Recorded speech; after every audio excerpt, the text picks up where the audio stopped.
Hello बच्चों, आज की क्लास में हम लोग रे ऑप्टिक्स का प्रिज्म का टॉपिक करेंगे कि प्रिज्म क्या होता है, प्रिज्म से रिफ्रैक्शन कैसे होता है, प्रिज्म फार्मूला किस तरीके से डिराइव होता है, angular dispersion, dispersive power. Mean class 12th में रे ऑप्टिक्स में प्रिज्म का जितना कॉन्सेप्ट दिया हुआ है आज सारा इस वीडियो में हम लोग कंप्लीट करेंगे। तो सबसे पहले बात करते हैं प्रिज्म किसे कहते हैं। देखो, प्रिज्म के बारे में आप लोग सब जानते होंगे और ट्रायंगुलर शेप देखी होगी। एक ऐसा ट्रांसपेरेंट मीडियम होता है जिसकी दो बाउंड्रीज प्लेन सर्फेसेस ग्लास की किसी न किसी एंगल से बनी हुई होती हैं, इंक्लाइंड होती हैं। मीन इस तरीके से हम एक ट्रायंगुलर शेप, केवल एक ही शेप देख रहे हैं प्रिज्म की, ये होता है। अगर मैं दो रिफ्रैक्शन सर्फेसेस AB और AC को मानूं तो इनके बीच के इस एंगल को प्रिज्म एंगल या रिफ्रैक्टिंग एंगल कहते हैं। बात को समझ लेना, इसको हम लोग प्रिज्म एंगल बोलेंगे या रिफ्रैक्टिंग एंगल बोलेंगे। पूरा ग्लास से बना होता है, ट्रांसपेरेंट मीडियम है, तो यूजुअली हम लोग इसको ग्लास ही ट्रीट कर लेते हैं। दो प्लेन सर्फेसेस हैं, किसी न किसी एंगल से कनेक्ट होंगी, जिनको हम लोग रिफ्रैक्टिंग सर्फेसेस बोलते हैं। और इन रिफ्रैक्टिंग सर्फेसेस के बीच के एंगल को प्रिज्म एंगल कहा जाता है। ठीक है, प्रिज्म एंगल बोल सकते हो या रिफ्रैक्टिंग एंगल बोल सकते हो। अब हम लोग रिफ्रैक्शन थ्रू प्रिज्म पढ़ते हैं। कॉन्सेप्ट समझना कि प्रिज्म से रिफ्रैक्शन कैसे होता है। तो रिफ्रैक्शन थ्रू प्रिज्म, चलो प्रिज्म के साथ रिफ्रैक्शन कराते हैं। लाइट का रिफ्रैक्शन होगा, बड़ा डायग्राम बनाते हैं, समझना। ये मान लो एक प्रिज्म है ABC। जाहिर सी बात है, इसका रिफ्रैक्टिंग एंगल क्या होगा? A होगा। एक रिफ्रैक्टिंग सरफेस AB होगी, एक रिफ्रैक्टिंग सरफेस AC होगी। लाइट यहीं से आएगी। तो अगर मैं देखूं तो लाइट सबसे पहले एयर टू ग्लास आ रही है। ये मान लो इसका नॉर्मल है, ये नॉर्मल है। ठीक, अब अगर ये नॉर्मल है तो इसको टुवर्ड्स द नॉर्मल आना चाहिए। मान लो इस तरीके से लाइट आ जाती, जाना कैसे चाहिए था? इसको ऐसे सीधा जाना चाहिए था, लेकिन सीधी नहीं जाएगी। ये इंसिडेंट रे है, तो इसको हमने बोल दिया इंसिडेंट रे। ये नॉर्मल, नॉर्मल और इंसिडेंट रे के बीच का एंगल, इसको I बोल दो। इसको बोलते हैं एंगल ऑफ इंसिडेंस। बड़े ध्यान समझना, एक एक बात समझना। अब यहाँ पहुंचे तो यहाँ तक तो ग्लास में चली या फिर एयर में आएगी, तो मान लो दूसरा नॉर्मल इसके लिए ये तैयार बैठा है। अब इधर क्या होगा? ये अवे फ्रॉम द नॉर्मल जाएगी ऐसे, तो इसको बोलते हैं इमर्जेंट रे।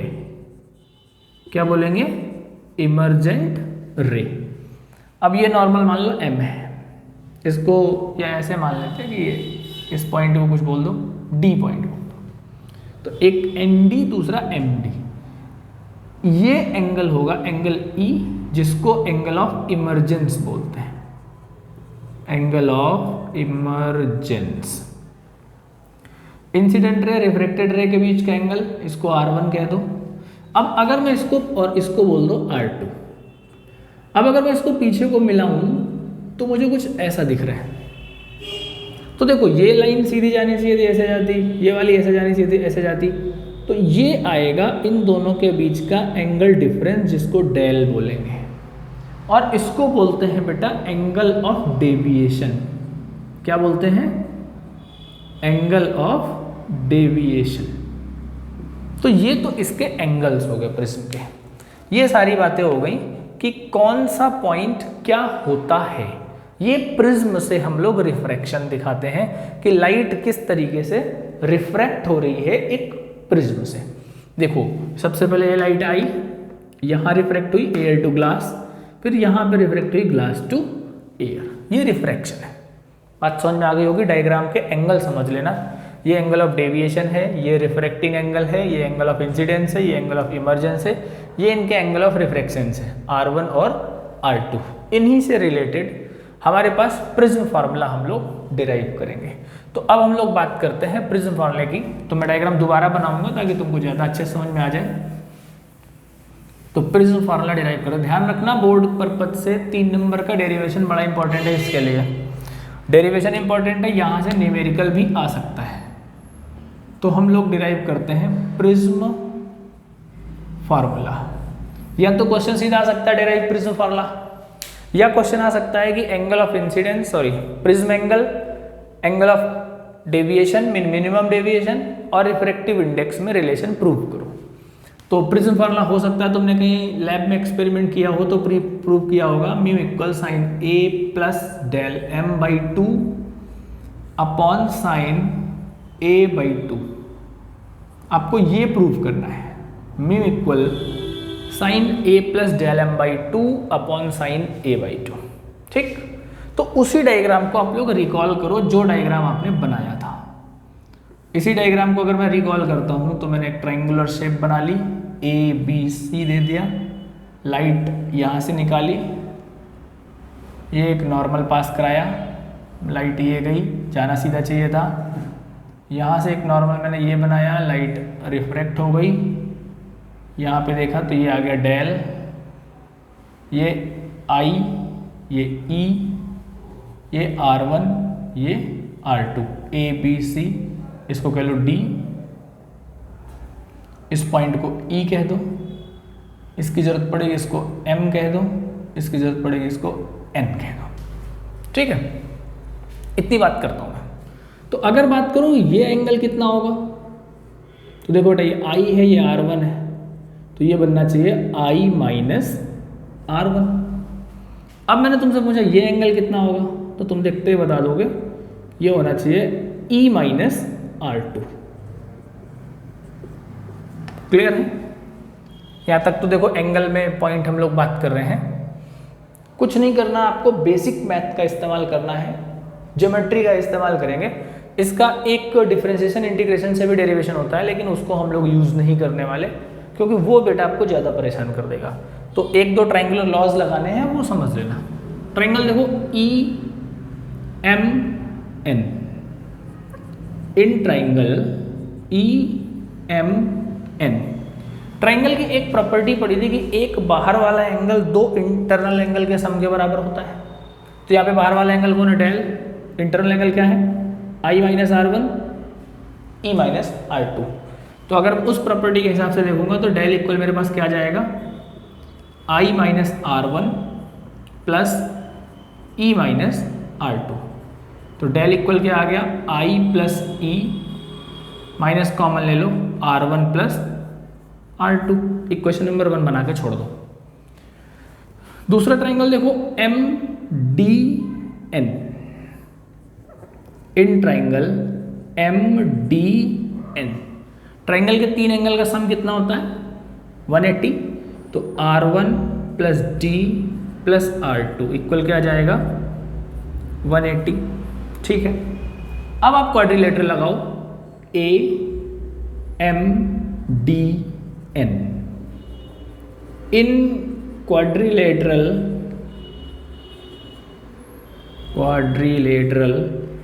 ए एम डी एन, देखो ये एंगल कितना होगा, 90, सरफेस और नॉर्मल के बीच का एंगल है। ये एंगल कितना होगा, 90। तो A plus 90 plus D plus 90 equal कितना आ गया, 360। तो यहाँ से A प्लस डी कितना आ जाएगा, A प्लस डी दिख रहा है मुझे, 360 माइनस 90 प्लस 90 180, 360 में 180 चले गए, 180 बच गया। इक्वेशन 3। क्लियर है? डायग्राम का खेल खत्म। अब अपनी सिंपल मैथ प्रॉब्लम सॉल्व करो from second and third. From second and third मैं देख पा रहा हूँ R1 plus D plus R2, ये मुझे A प्लस डी के इक्वल दिख रहा है, D से D कैंसिल आउट हो गया, तो A इक्वल क्या आ गया बेटा, R1 plus R2। Equation number 4 दिखा दिया। एकदम प्रॉपर बात समझ लो। इस फोर्थ इक्वेशन की वैल्यू फर्स्ट पे पुट कर दो। तो from first and fourth del equal क्या आ गया, आई प्लस ई माइनस ए। तो एक फॉर्मूला ये समझो, I plus E equal del plus A, ये इंपॉर्टेंट रिलेशन है। Angle of incidence plus angle of emergence, I what, I is angle of incidence, E is what?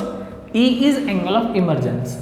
तो angle of incidence plus angle of emergence ये equal होता है angle of deviation और prism angle के sum के। Deviation और prism angle का सम आपको क्या देता है, इंसिडेंस और इमरजेंस एंगल। ठीक है, यहाँ तक की बात खत्म करते हैं। अब हम लोग एक ग्राफ के बारे में बात करेंगे, मिनिमम डेविएशन का केस डिस्कस करते हैं कि मिनिमम डेविएशन किस किस बात पे आ सकता है। ग्राफ बिटवीन हम लोग ड्रॉ करते हैं आई और डेल पे। ये मान लो हमने आई और डेल पे ग्राफ ड्रॉ किया, यहां डेल जा रहा है। जब लैब में आपने 2 पिन मेथड किया होगा या आप लोग करोगे, लैब में जाओगे तो आपको प्रैक्टिकल कराया जाएगा वो 2 पिन लगा के और प्रिज्म लगा के, तो तुम देखोगे 5-6 रीडिंग निकालते हैं हम, तो हमें वहां से कुछ ऐसा ग्राफ मिलता है, इस तरीके का ये ग्राफ मिलता है। तो जो सबसे नीचे पॉइंट आता है, ये पॉइंट, ये डेल्टा मिनिमम होता है, एम से रिप्रेजेंट करते हैं। मान लो ये 2 वैल्यूज हैं, आपको ये डेल्टा की वैल्यू दे रही हैं, यहाँ पे ये चीज, ये आपको डेल्टा दे रही है, 2 वैल्यू सेम ऐसी आ रही हैं। तो यहाँ पे जो ये वैल्यू होगी, ये सपोज करो आई हो गया, ई हो गया, या I1 I2 हो गया, I1 और I2 ये हो जाता है I। तो इस वैल्यू पे डेल जो है वो सबसे मिनिमम आया। मिनिमम आने का मतलब क्या है, मिनिमम कब आ रहा है, जब एंगल ऑफ इंसिडेंस और एंगल ऑफ इमरजेंस बराबर आ रहे हैं। अगर ये और ये इक्वल हो जाए, अच्छा ये कब इक्वल होगा, थोड़ा प्रैक्टिकली समझो। ये बेटा तब इक्वल होगा जब ये वाली लाइन MN BC के पैरेलल हो जाए। तो जब आप न्यूमेरिकल करोगे और न्यूमेरिकल में लिखा होगा कि जो रिफ्रैक्टेड लाइन है वो बेस लाइन के पैरेलल है, तो आप समझ जाओगे मिनिमम डेविएशन है। ये वाली लाइन इसके क्या होगा, पैरेलल, तो आप ये समझ जाओगे कि डेविएशन क्या चल रहा है बेटा, मिनिमम चल रहा है। तो उस सिचुएशन में यहाँ पे लिख लेते हैं, in case of minimum deviation, minimum deviation के केस में आपका आई जो है वो ई के बराबर होना चाहिए, angle of incidence emergence angle के बराबर होना चाहिए। तो R1 आपका R2 के बराबर होगा। उस सिचुएशन में डेल जो है आपका डेल M का काम करेगा। मिल गया काम। 4th इक्वेशन देखो, फ्रॉम 4th A इक्वल क्या जाएगा, R plus R, 2R equal A, तो R इक्वल क्या जाएगा, A/2। From first del equal, del की जगह डेल M, I E की जगह I minus R1 plus R2, तो A था, तो यहाँ को सॉल्व करो, I कितना आ गया, I आ गया A plus del M upon 2। आपने I निकाल लिया, आपने R निकाल लिया। तो प्रिज्म फॉर्मूले में यूज कर लो according to Snell's law. Snell's law क्या कहता है, mu equal sine I upon sine R। अब I और R की वैल्यू पुट कर दो। I की क्या पुट करी मैंने, A plus del M/2, R की क्या पुट करी, साइन A/2। तो ये हमारे पास प्रिज्म फॉर्मूला डिराइव हो जाता है। ठीक है बेटा, इसको फटाफट नोट करो या इसका स्क्रीनशॉट ले लो। बेटा ले लिया स्क्रीनशॉट, ठीक है, नोट कर लेना, नोट्स जरूर बना लेना। अब इसके आगे के कुछ केसेस पढ़ते हैं जो न्यूमेरिकल के पॉइंट ऑफ व्यू से काफ़ी इंपॉर्टेंट है। आपने प्रिज्म फॉर्मूला पढ़ लिया, mu equal sine A plus del M/2 upon sine A/2। चलो पहले इसको देखते हैं। तो मुझे म्यू इक्वल ये मिल गया, इसे हम लोग लिख लेते हैं यहाँ पे, mu equal sine A plus del M/2 upon sine A/2। Prism के जब क्वेश्चंस आते हैं तो बेटा सीधे यही क्वेश्चन नहीं आते हैं कि इसी फार्मूले के बेस क्वेश्चन आ रहे हैं, वो इन डेप्थ डेरिवेशन के भी फार्मूले बेस्ड क्वेश्चन कराता है। जब मैं क्वेश्चंस कराऊंगा तो तुम्हें पता चल जाएगा कि किस तरीके से हम लोग क्वेश्चन देख रहे हैं। तो इसके कई सारे केस बनते हैं, हम लोग केस 1 डिस्कस करते हैं। मान लो इफ रिफ्रैक्टिंग एंगल कौन है, A इज स्मॉल। अगर प्रिज्म एंगल छोटा है, तो छोटा है तो मैथ वाले बच्चे बात जानते होंगे कि एंगल छोटा होता है तो ट्रिग्नोमेट्रिक रेशियो छूट जाते हैं। बायो वाले बच्चे नहीं जानते तो आप समझो कि अगर एंगल छोटा होता है और ट्रिग्नोमेट्री के साथ में होता है तो उसकी जैसे sine theta is approx equal to theta, उनके साइन कॉस छोड़ देते हैं, तो यहाँ पे क्या होगा, हम इन दोनों के साइन छोड़ देंगे, तो मेरे पास म्यू इक्वल क्या आ जाएगा, a plus del M by two upon A by two, 2 से 2 कैंसिल हो गया, a प्लस डेल एम कितना आ गया, म्यू a, तो डेल एम कितना आ गया कॉमन लेके a म्यू माइनस 1, तो एक फार्मूला आपको ये मिला, del M equal a mu minus 1। यहाँ पे बच्चे को एक कन्फ्यूजन होती है, कन्फ्यूजन ये होती है कि सर a कितना छोटा हो, ये बड़ी समस्या आती है, बच्चा अगर फार्मूला लगाता है तो हो सकता है कभी कभी आंसर मैच नहीं करता। ध्यान रखना, this equation is valid when, कब, जब a आपका 10 डिग्री के इक्वल हो या उससे छोटा हो। अगर रिफ्रैक्टिंग एंगल 10 डिग्री से कम या उसके इक्वल है तो ये इक्वेशन वैलिड होगी, del equal a mu minus 1। अगर 10 से ज़्यादा है तो फिर अपना ये पुराना वाला ही काम इसमें करोगे, ठीक है। अब मान लो मैं दूसरा केस सोचता हूँ कि यार मैंने मिनिमम डेविएशन का केस तो पढ़ा था, मान लो तुम्हारे क्वेश्चन में मैक्सिमम डेविएशन आ जाए, तब क्या करोगे।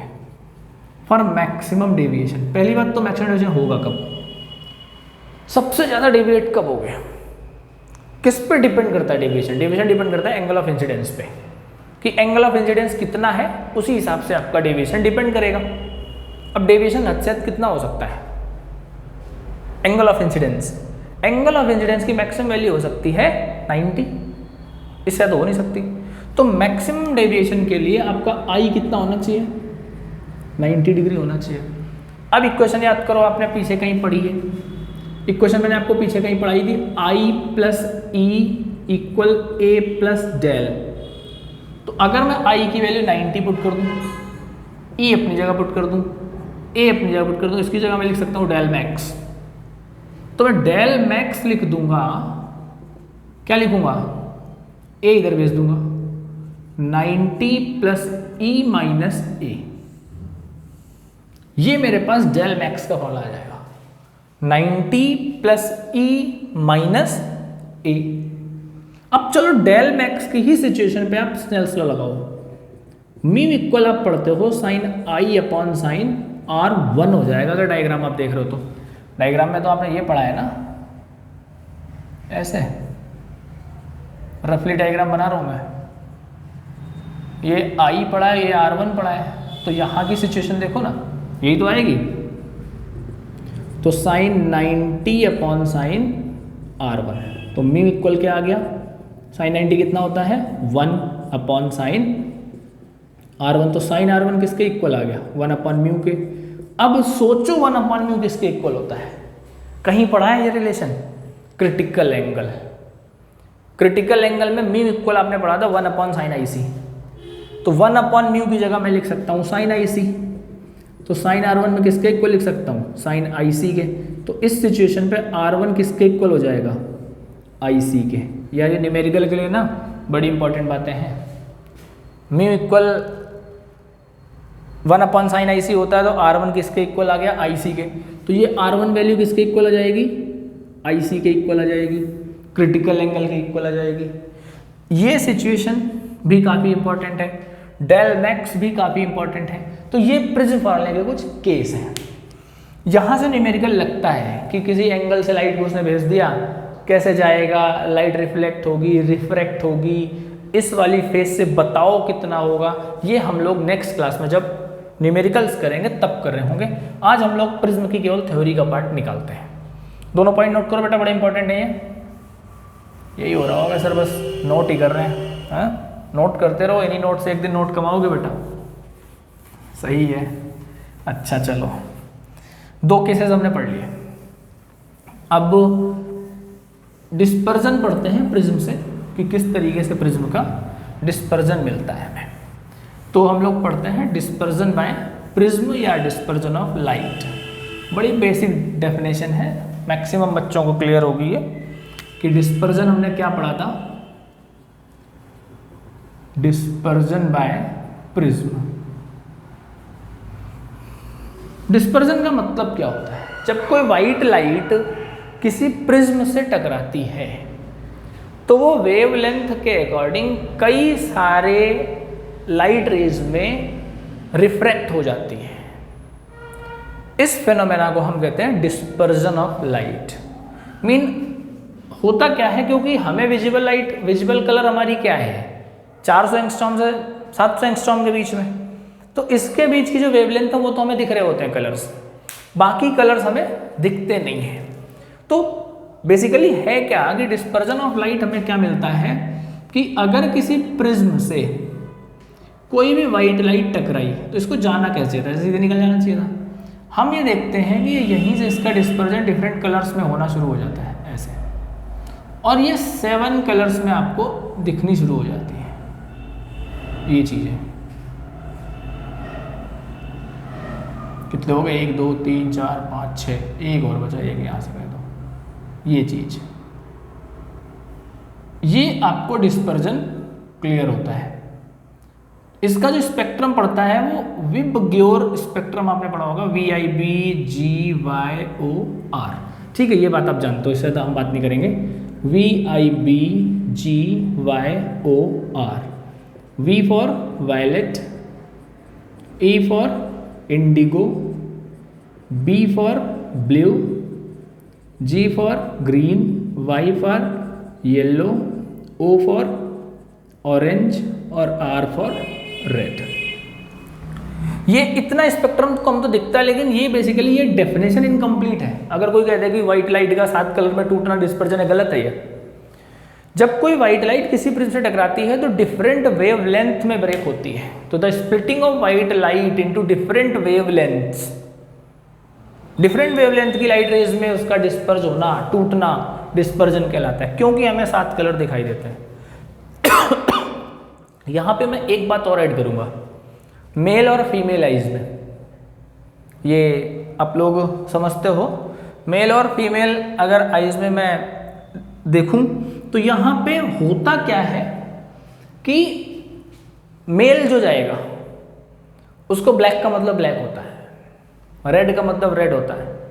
हम जिस टाइम पे जा रहे होते हैं, कुछ भी खरीदने चले जाओ तो रेड मतलब रेड है, और यहीं पे कोई फीमेल के साथ चले जाओ, अब मेरी तो हो गई है शादी, अब मुझे पता है रेड में नहीं नहीं ये वाला नहीं, ये वाली शेड चाहिए, ये वाली नहीं ये वाली शेड चाहिए।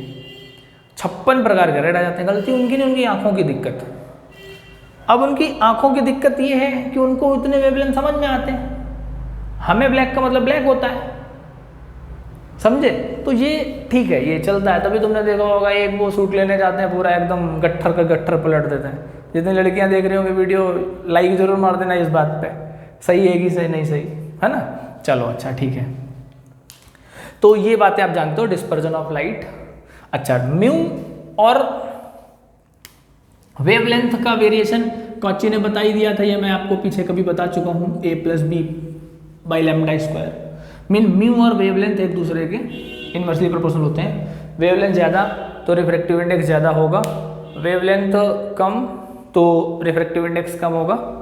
ठीक है, तो ये चीज़ें आपको दिख रही हैं। तो हमने ये पढ़ लिया VIBGYOR, वायलेट से चले आप रेड तक चले। अच्छा, रेड दिख नहीं रहा, रेड नहीं दिख रहा, कौन सा? VIBGYOR क्या हुआ? VIBGYOR ठीक तो लिखा है भाई? अरे और पढ़ो यार, अभी सबसे कम डेविएट होता है रेड, सबसे ज़्यादा डेविएट होता है वायलेट। तो जो सबसे ज़्यादा डेविएशन होगा वो नीचे ही आएगा ना, स्पेक्ट्रम नीचे ही बनता है। सही लिखा है भाई, ऑफलाइन भी क्लास चल रही है, बाल को टेंशन ना लेना। वो कह रहे थे मास्टर जी हमारे बच्चे बैठे हुए कि कैसे उल्टा लिख दिया, सही लिखा है यार, पढ़ा सही रहा हूँ। अच्छा, mu equal a+b/λ², mu equal a+b/λ² में हम ये देख पा रहे हैं कि जो रिफ्रैक्टिव इंडेक्स है वो वेवलेंथ के इनवर्सली प्रोपोर्शनल है। कॉची रिलेशन है ये, एनसीईआरटी में एकदम शॉर्टकट दिया हुआ है कि रिफ्रैक्टिव इंडेक्स ज़्यादा होगा तो वेवलेंथ कम होगी। यहाँ पे थोड़ा सा डिस्कस करते हैं। डेल इक्वल a μ-1 मैंने पढ़ा, देखो रिलेशन कितना बढ़िया बनता है।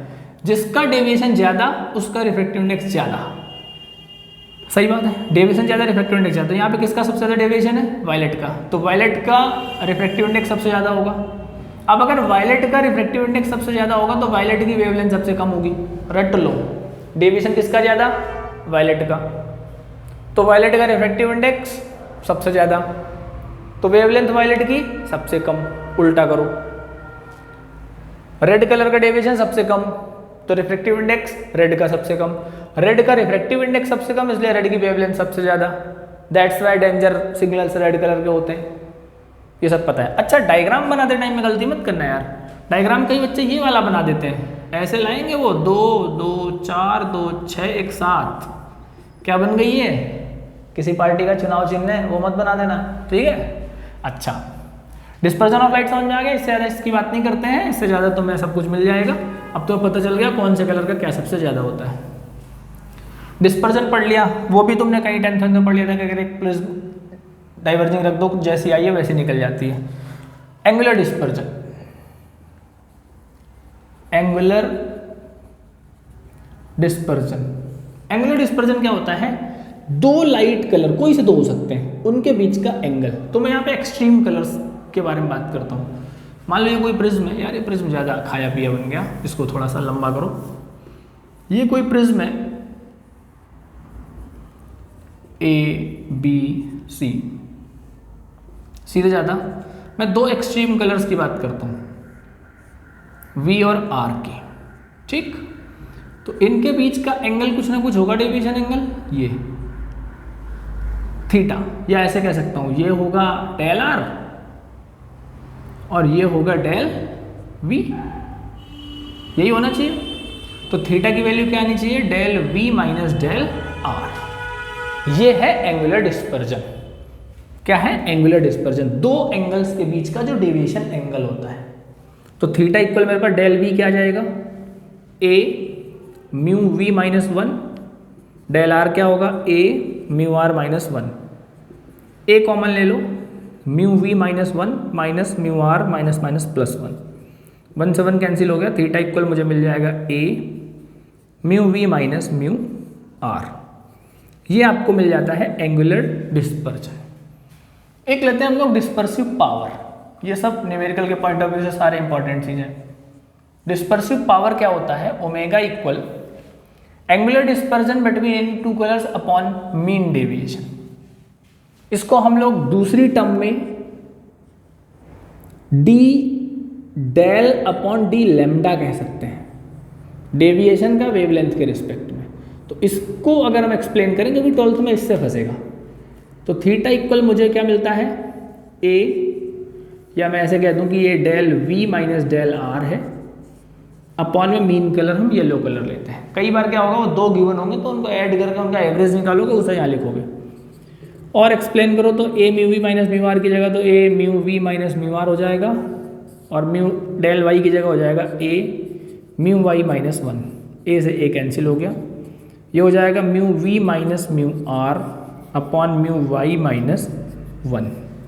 ये होता है डिस्पर्सिव पावर। ये तुम्हारे यहाँ क्लास 12th का प्रिज्म है कि प्रिज्म क्या होता है, प्रिज्म से रिफ्रैक्शन कैसे होता है, प्रिज्म फॉर्मूला क्या होता है, dispersion of light, angular dispersion, dispersive power. इतना है, इतना करेंगे। नेक्स्ट क्लास में हम लोग प्रिज्म के जो पिछले सालों में बोर्ड के जितने क्वेश्चंस आए हैं और क्या इंपॉर्टेंट क्वेश्चंस बन सकते हैं वो सारे सॉल्व करेंगे। ठीक है, ओके बेटा, थैंक यू।